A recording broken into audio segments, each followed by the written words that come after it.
여러분, 공무원 폭정, 말이 공무원 폭정이지 문재인 정부 들어서는요, 이게 폭정이라는 말이 안 어울려요. 이 폭정이란 말고 다른 말이 없을까요? 예. 핵정 이렇게 쓸까요? 핵정? 예. 핵폭탄 수준으로 늘어난다. 얼마나 많이 늘어났나 하면요, 여러분 이거 한번 보세요. 이명박 정부 대비해 보면 문재인 정부의 공무원 증가율은 9배입니다. 9배. 9배나 늘어났어요. 정부가 엄청 커졌다는 거죠. 정부가 말도 못하게 커졌다는 거예요. 말이 9배지 여러분. 9배 늘어나려고 그러면 공무원을요 매년 엄청나게 뽑았다는 이야기가 됩니다. 엄청. 자 여러분 이 지표를 한번 보세요. 문재인 정부 지금 4년 6개월 동안 뽑은 게 2021년 6월 기준입니다. 11만 172명이에요. 10.67%가 늘어났습니다. 이명박 정부 때 2116명입니다. 여기에 대비해보면 9배가 늘어난 수치입니다. 9배가 늘어난 수치. 박근혜 정부 41,504명입니다. 여기에 비하면 2.6배가 늘어난 수치고요. 노무현 정부에 비교하면 이건 뭐 말해 못하겠습니까? 노무현 정부도 큰 정부를 지향하면서 공무원을 많이 뽑았는데 이때는 74,445명이었거든요. 아우, 여러분 죄송합니다.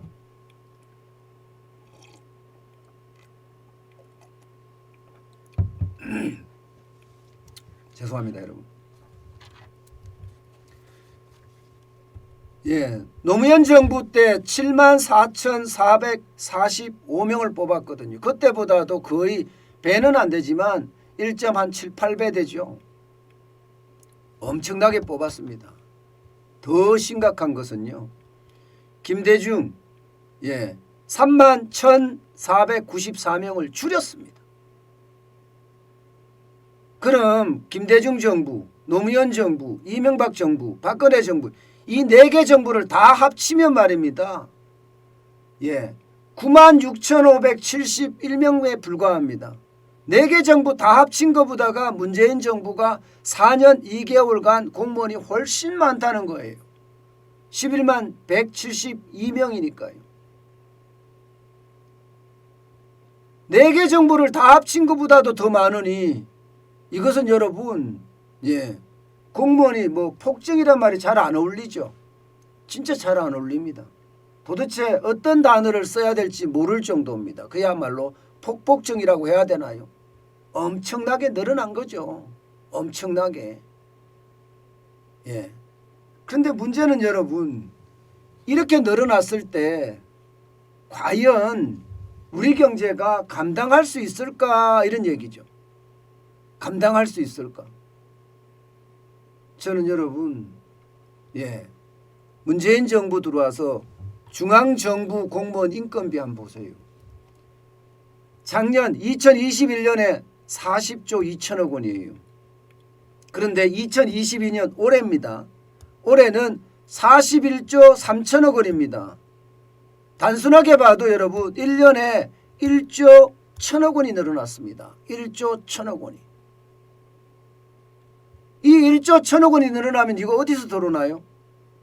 여기에 저는 더 큰 문제는 여러분 2017년에 공무원 인건비가 33조 4천억 원이었어요. 그런데 2022년 지금 41조 3천억 원이라는 숫자를 보면 와 큰일 났구나. 진짜 큰일 났구나.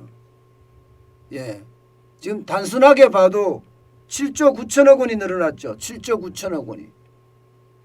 그럼 이 7조 9천억 원이 어디서 나옵니까 여러분? 아니 공무원들이 뭐 생산성을 많이 해서 공무원들이 돈 버는 사람들이 아니잖아요.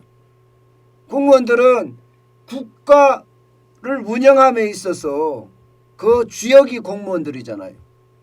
공무원들은 국가 운영을 담당합니다. 그렇기 때문에 이들은 돈을 버는 사람들이 아니에요.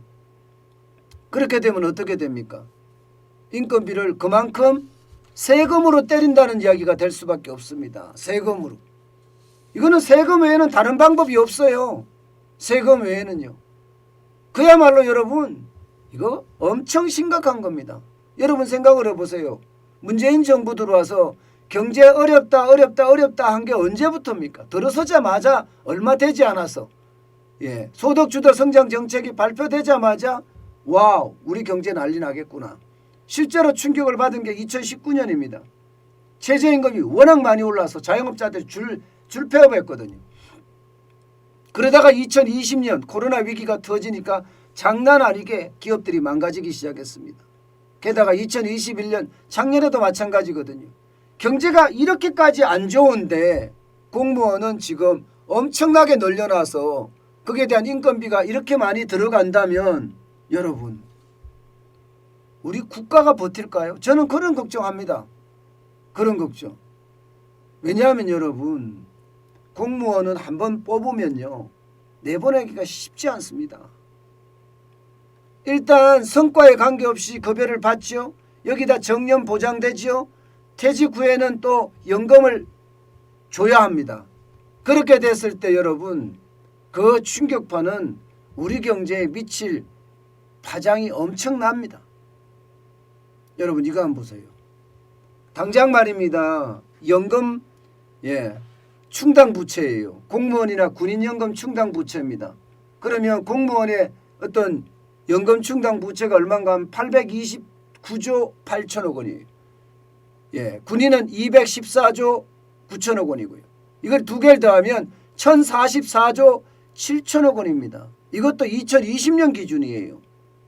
2021년, 2022년까지 오면 공무원 충당 부채가 엄청나게 늘어난다는 거예요. 연금 충당 부채가. 그럼 이거 누가 다 낼까요? 이걸 누가 다 냅니까? 결국 말입니다. 공무원이 늘어난 만큼 국가가 다 내게 돼 있습니다. 국가가. 그럼 국가가 다 내면 그걸 막아줘야 되니까 다 내면 국가는 돈이 어디서 나옵니까? 결국 국민한테 세금을 때릴 수밖에 없어요. 안 그래도 세금 폭탄 때문에 죽겠다 하는 게 지금 우리 국민들입니다. 그런데 지금처럼 이렇게 공무원을 많이 뽑아 놓으면 1년에 1조씩 2조씩 인건비가 늘어나게 되면 그거 어떻게 감당하겠습니까?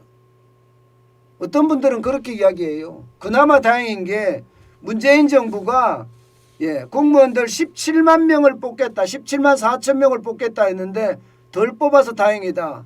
그나마 그게 다행이라고 이야기하는 사람이 있을 정도입니다. 17만 4천 명 뽑겠다고 했는데 덜 뽑았잖아요. 11만 명대 뽑았잖아요. 그나마 다행이라고 하는 사람들이 있을 정도예요. 그만큼 말입니다.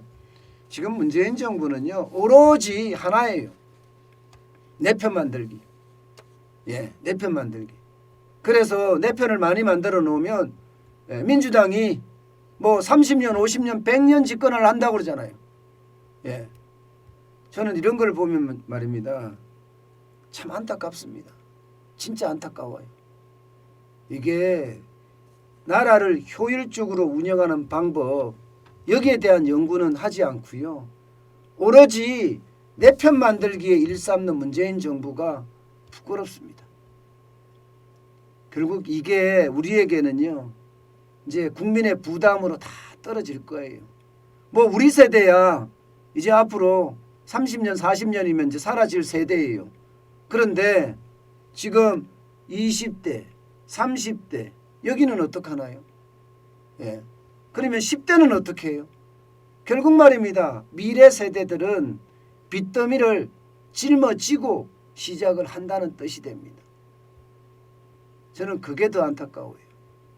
당장은 이게 표값 역할을 할지 모르지만 결국 미래 우리 국민들에게는요.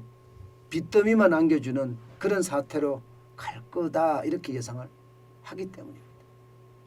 그만큼 우리 아이들에게는요. 미안한 마음이 절로 듭니다.